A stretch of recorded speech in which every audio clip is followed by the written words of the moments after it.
Hello friends, so let's discuss some of the important questions of the second week of embryonic development. The first question is, which of the following component plays the most active role in invading the endometrium during the blastocyst implantation?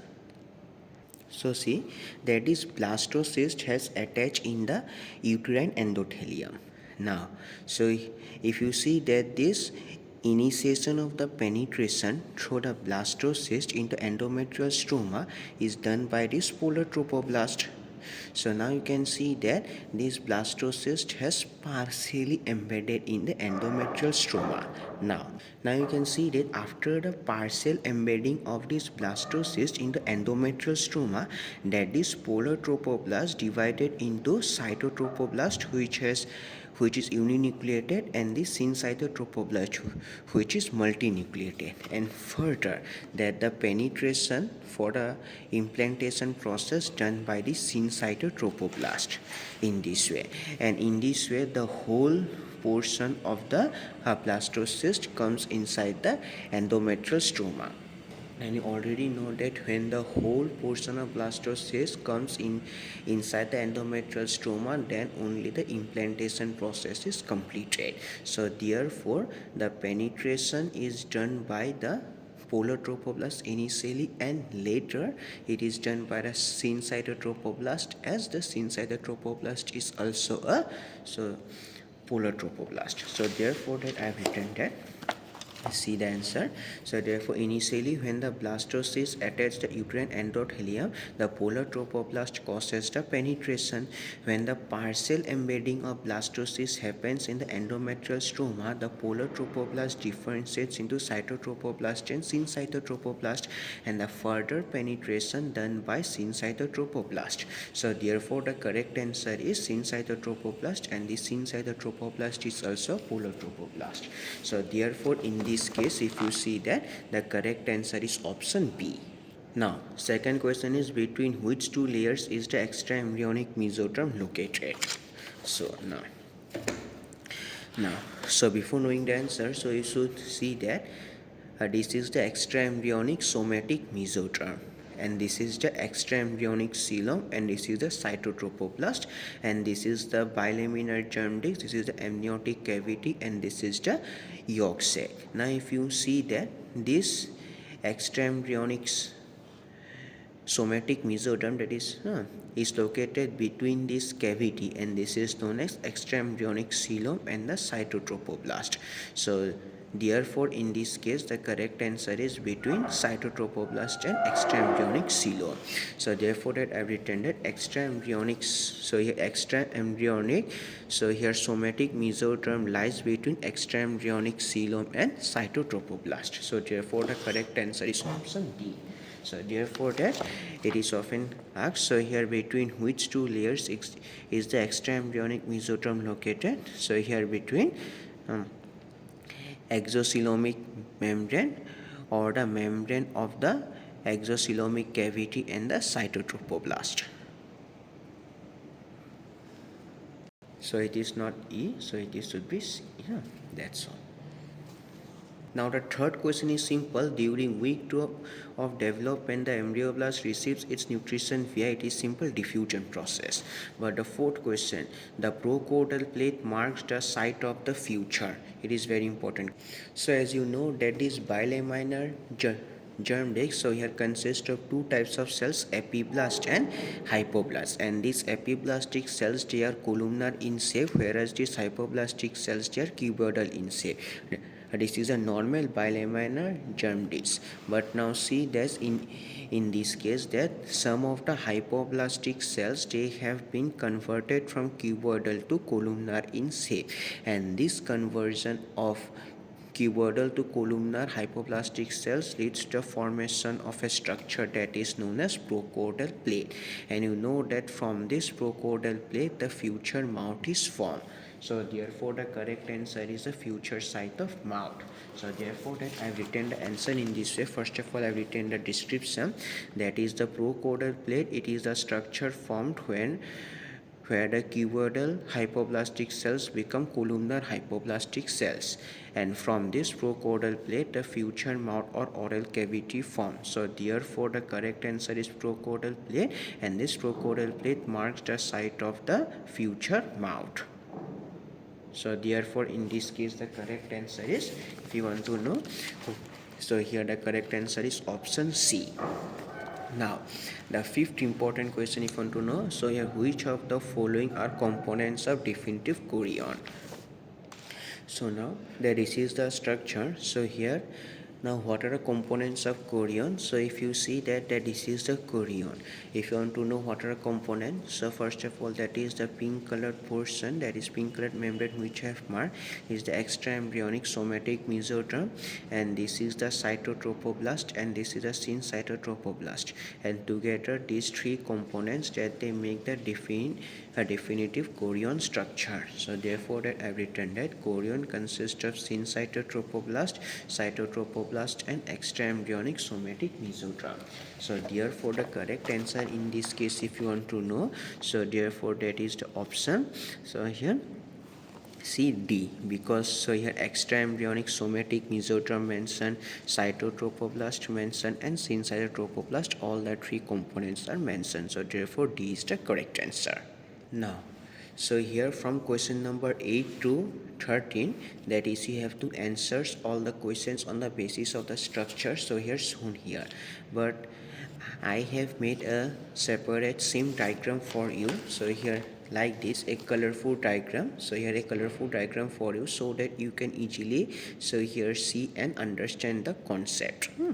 So now, so the first question, it is basically asking future site of the mouth. As you already know that, so here basically future site of mouth is the procaudal plate, and you know that procaudal plate is formed when some of the hypoplastic cells become so here columnar, and some of the hypoplastic cells become columnar from cuboidal, and that procaudal plate does the future mouth formation.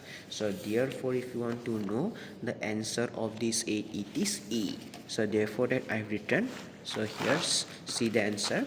So here basically that E is the, so here E is the correct answer, because E is the procaudal plate, and procaudal plate formed when the cuboidal hypoplastic cells converted to columnar hypoplastic cells, and this procaudal plate does mouth or oral cavity formation in future. So therefore E is the correct answer. Now the next question is forms definitive structures found in the adult. So now, so for that you should know that, so here that this epiblast and hypoblast, so here they are so here present in the bilaminar germ disc, they are converted few later into so here ectoderm, mesoderm, endoderm or notochord. Basically all these structures they are obtained from this epiblast and hypoblast. Later all these structures ectoderm, mesoderm, endoderm, notochord, they are converted and they are made to form the future body organs. So therefore if you want to know, that is all the body organs of human body, they are derived from these structures ectoderm, mesoderm, endoderm, notochord, and indirectly all these body organs derive from epiblast and hypoblast. So therefore hence all the body organs of a human body form from epiblast and hypoblast, and this epiblast and hypoblast they together make bilaminar germ discs, and in this case so here structure C is the in this case structure C is the bilaminar germ disc. So therefore the answer of the question number 9 is answer is C, and this C is bilaminar germ disc. That's the answer. Now again the question number 10. So here question number 10, if you want to know basically chorion. So if you want to know the chorion structure and the correct answer of the chorion, so before understanding this you should know that this is what syncytotrophoblast, and this is cytotrophoblast, and this is the extra embryonic somatic mesoderm, and this lines the cavity which basically extra embryonic coelom. Now as I already mentioned, that is definitive chorion consists of three parts: extra embryonic somatic mesoderm, cytotrophoblast, and syncytotrophoblast, and that structure is represented by the structure D. So therefore the correct answer of the question number 10 is D. So therefore the answer of the question 10 is answer is D, and this D is chorion. Now the next question is asking, so here basically what is about chorionic cavity. So therefore if you want to know basically after the formation of chorion, so here that this hole is the chorion, that this hole is the chorion. Now here, and this whole membrane or the whole structure lines this cavity. Now yes, earlier this cavity was called extraembryonic coelom, but after the formation of this, so here of definitive chorion, that this cavity is now called chorionic cavity because this is lined by chorion. So therefore the correct answer of the question number 11 is G, because that is G is now lined by chorion. So therefore I have written that 11, that G, so here G is the cavity which is completely lined by the chorion, so therefore G is the chorionic cavity. Now yes, so here the question number 12 is about the primary chorionic villus. So as you already taught, so here during the processes of villi formation, that you already studied that what is primary villi, that when the, so here cytotrophoblast layer, so here proliferates into the syncytotrophoblast, then that region which contains both a growing cytotrophoblast and a syncytotrophoblast is known as primary villus. So therefore that growing cytotropoblastic cells and syncytotrophoblast together form the primary villi. And in this case, if you want to see that this structure A, so here consists of syncytotrophoblast, that is blue colored layer, and the growing cytotropoblastic cells. So therefore structure A is the, so therefore is the primary villus. So therefore that I have written that a structure A is the primary villus because it contains a growing cytotropoblastic cells and the syncytotrophoblast. Now, now the next question is about, so here about the connecting stalk. Now if you want to know what is connecting stalk, so here connecting stalk is simply that is the connection or the portion of extraembryonic mesoderm which connects this hole, that is embryoblast, with the cytotrophoblast, and that is known as connecting stalk. Now here that since structure B is connecting this whole embryoblast with the cytotrophoblast, so therefore that this structure B is known as the connecting stalk. So therefore that, so here the answer of the question 13 is the B. It is connecting the embryoblast with the trophoblast. So therefore B. Now, so if you want to know, so here at what location does the amniotic cavity develop? Already studied that, so here during the, so here embryonic development, that this is the amniotic cavity which is completely lined by this epiblast, completely lined, because there are some, so here embryonic, so here basically roof cells are also present which are derived from epiblastic cells. So therefore amniotic cavity is completely lined by epiblastic cells. So therefore in this case the correct answer is, so here the correct answer of the question 15 is the, so here E, because within the epiblast. So therefore I have written that answer to question 15 is D, as the amniotic cavity completely lined by the epiblastic cells. Yes, now the question number 16 is, you can see that at the end of second to week 2 of embryonic development, what is the composition of the embryonic disc. So as you already know that at the end of the second week of embryonic development, so here a bilaminar germ disc form, and this bilaminar germ disc, so here consists of two cells, epiblast and hypoblast. So therefore the correct answer is epiblast and hypoblast.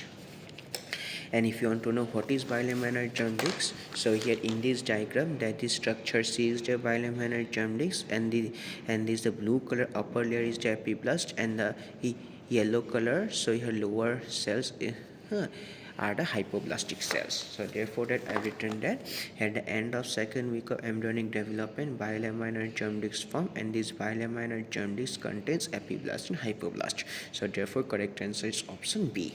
So that's all about today's video, and all these are the important questions. So I hope this helps you a lot, and thanks for watching.